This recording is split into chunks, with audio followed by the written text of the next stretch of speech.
নদীর পাড়ে যায় শাড়ি পরা ছবি তোলার শখ আমার মিটটা গেছে। ভাগ্যিস আমার বউ এখনো বাড়ি এখানে আমার দেখলে আমার পিছা দিয়া পিড়াইতো। শাড়ি কাপড় পরে গাঙ্গের পাড়ে গেছিলাম ছবি তুলতে, এর মধ্যে সন্ধ্যার আজানও দিয়া দিছে শীতকালের বেল। বড় কাকু আয়ে এমন এক দমক দিচ্ছে, শাড়ি জুতা আতেলে এক ধরে বাড়ির উড়ানে যে উষ্টা খায়া পড়ছি।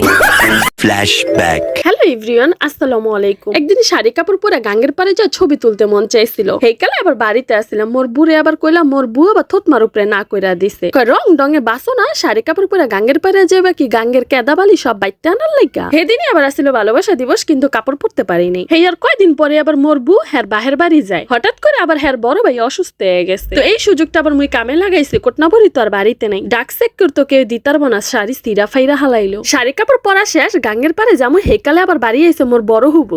এ হাতর বুক বুক আছে হের বাহের বাড়ি, আর তুমি আইছো তোমার বাহের বাড়ি। তুমি তোমার বাহের বাড়ি দেখো, মুই গাঙ্গের পাড়িতে ঘুরে আহি। মোরে আবার কইছে ঘর দুয়ার থুইয়া কোনো হানে যাইতে নাই, হিয়ালে আবার সন্ধ্যাকালে মুরগির লগে পিরিত করতে আহে বাইতে। এখন গাঙ্গের পাড়ে দুগা ছবি তুলছি, হেয়া দিয়ে মোরে কাইল্লা কাইল্লা দেখায়। এখন বাস্তবে কি মুই কালা না মোর ছবি কালা? হুজুরের তনে পানি পরা আনতে হইব। হাড়ি পাতিল মাঝে মাঝে দিন দিন কালো হয়ে যাইতেছে, একটা তাবিজ লইতে হইব ভালো হুজুরের। বাড়ির পাশে নদী, এমন ভাবে ছবি তুলুম যা দেখা মানুষে জানি উব্বুরে পরে যে আফা কক্সবাজার গেলেন কবে। আয় হায়, বাড়ি যে 3 মাস কালির পাইলা মাঝে মাঝে আমার হাতে গেছে কালা হইয়া। এই 3 মাস আমি আমার বুড়ি যে হাড়ি পাতিলে কত জ্বালান জ্বালাইছি। প্রতিদিন থালবাড়ি মাঝে পুকুর পাড়ে যাইতাম, একটা করে বান্ডবানি হালায় থুয়ে আয়া পড়তাম। একবার খুচুন হালায় দিছি, আর আমি তো সাঁতার জানি না, এলাকা আমি পুকুরে নাইমা খুচুন খুঁজি নেই। তো নিচের কাদাবালিতে খুচুন্ডা আবার ডাইবা গেছিল। আমার বউ প্রতিদিন নাইতে গেছে, প্রতিদিন খুচুন্ডা খুঁজছে আর আমারে গালাগালি করছে। তখন ভিডিওতে আমি চামচ দিয়ে রানছিলাম। অনেকে আমার জিগে সাফ আমনে গো কি খুচুন নাই? এই হচ্ছে খুচুনের আত্মহত্যার কাহিনী। ভুল নাইলে একটা ওয়ে গেছে, কথা হুনানোর তো একটা লেভেল আছে না।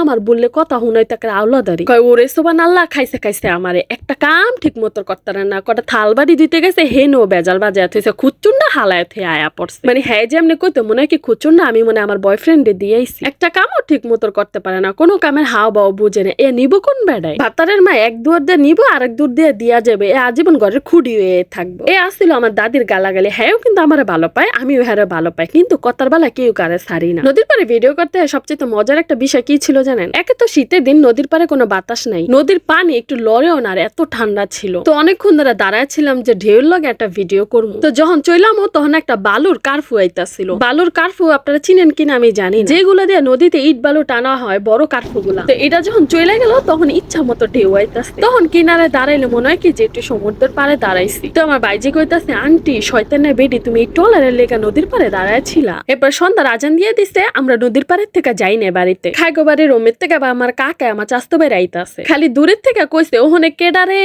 নদীর পাড়ে কথা কইলে কিন্তু বাড়ি খায় এই পার ওই পার। পরে শাড়ি কাপড় জুতা আতেলে এক দৌড়ে বাড়ির উড়ানে যায় উষ্টা খায়া পড়ছি। নদীর পাড়ে যায় শাড়ি পরা ছবি তোলার শখ আমার মিটটা গেছে। ভাগ্যিস আমার বউ এখনো বাড়ি এখানে আমার দেখলে আমার পিছা দিয়া পিড়াইতো। শাড়ির অবস্থা একেবারে বরবাদ করে হালাইছি। দেখেন আমার পার কথা নাইলে বাদে দিলাম। হালকা গোলাপি কালার শাড়ি একেবারে কাইল্লা পাড়া বানায় রাইছি। এখন এই শাড়ি যদি আমি রাইতের বেলা ধুইতে যাই, আমার বোন আমার শাড়ির লগে খুচ্চা খুচ্চা ধুইব। বুর বয়ে শাড়ি না ধুইয়া প্যাকেট করে ব্যাগের মধ্যে থুইয়া দিছি। এই শাড়ি বাইতে বয়ে আর দুমুন একেবারে ঢাকা যায় দুমুন। ঢাকা যায় ধুইলেও তো আমার বুড়ো বউ বুঝতে পারবো না। আমার বাইজিরা করে শাড়ি চিন্তা, আর আমি করি হাতে পায়ের চিন্তা। কানে ধরছি আর যেমন শাড়ি পরে নদীর পারে। আর শিক্ষা না হলে 2-1 বার যাইতেও পারি, আমার তো আবার শরম নেই। এই যে ঢাকায় টানা 1 মাস পরে শাড়ি ধুইয়া দিয়েছি, শাড়ির কাদা বালি সবকিছু শুকায় একের কটকুটি হয়ে গেছিল। মনে মনে তো ভাবছিলাম যে কাদা বালির দাগ মনে জীবনে উঠবো না, কারণ 1 মাস ধরে ব্যাগের মধ্যে ছিল। পরে দেখি না, এমনি উঠতে গেছে।